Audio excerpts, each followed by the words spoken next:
شہزادوں کا امتحان۔ پھر ان میں سے ایک شہزادہ بولا، اس بڑے کو سہارا دینے والا یہ نوجوان مجھے شہزادہ تو نہیں، بڑے کی اولاد معلوم دیتا ہے۔ شہزادہ بابر نے کہا، تم لوگوں کو ایک بڑے آدمی کو ستاتے ہوئے شرم آنا چاہیے۔ کیا تم لوگوں کے دلوں میں اپنے سے بڑوں کے لیے کوئی عزت نہیں؟ ایک لمبے تڑنگے شہزادے نے اس کے پاس آ کر کہا، اپنی یہ نصیحتیں اپنے پاس رکھو۔ اس بڑے کو کیا حق پہنچتا ہے کہ یہ ہم سے امرود تروانے کا بیہودہ مطالبہ کرے؟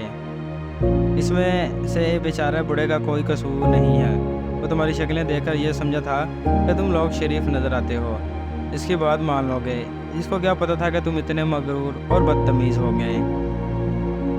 رضا بابر نے جواب دیا اور بڑے کے کپڑوں سے گرد جاڑنے لگا جو زمین پر گرنے کی وجہ سے اس کے کپڑوں پر لگ گئی تھی۔ اس کی باتیں سن کر تمام شہزادوں کے چہرے غم و غصے کی شدت سے سرخ ہو گئے۔ اسی لمبے تڑنگے شہزادے نے اپنے ساتھیوں سے کہا، اس بیوقوف شہزادے نے ایک غریب بڑے کی حمایت میں ہماری سخت بے عزتی اور توہین کی ہے۔ اب ہم اسے زندہ نہیں چھوڑیں گے۔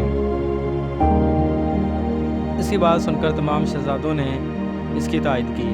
ایک شہزادہ جو کہ اپنے آپ کو تلوار کا دھری سمجھتا تھا، اپنے میان سے تلوار نکال کر بولا، ہمیشہ احمق سے تم سب کی بے عزتی کا بدلہ لوں گا۔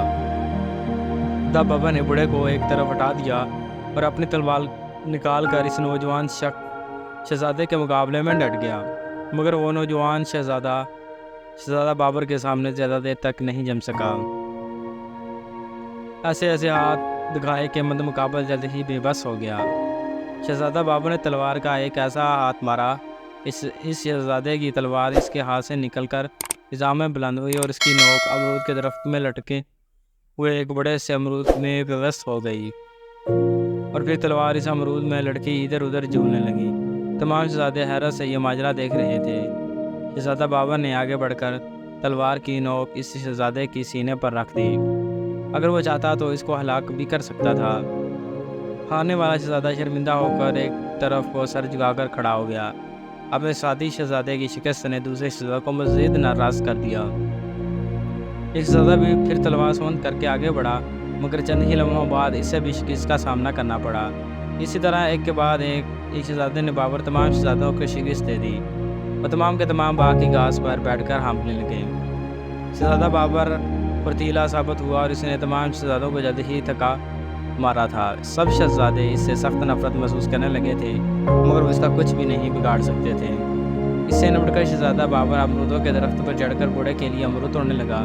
جب بوڑھے کا ٹوکرا بھر گیا تو شہزادہ نیچے اتر آیا اور پھر وہ اچانک حیرت زدہ ہو گیا۔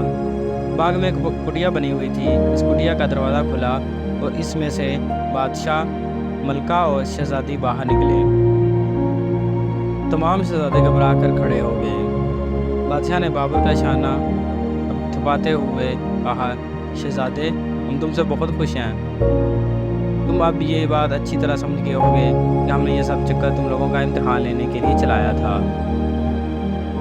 میں اپنی شہزادی کے لیے ایک رحم دل اور بہادر شوہر کی تلاش تھی۔ خدا کا شکر ہے کہ تم ہمارے معیار پر پورے اترے ہو۔ تم نہ ہی ان دوسروں شہزادوں کی طرح مغرور ہو اور نہ ہی ان کی طرح بدتمیز ہو۔ ہم اس کٹیا میں بیٹھے سارا تماشا دیکھ رہے تھے۔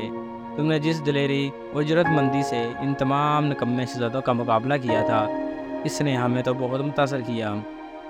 تمام شہزادوں نے شرمندہ ہو کر گردنیں جھکا لی۔ بادشاہ شہزادہ بابر کو اپنے ساتھ محل میں لے گیا۔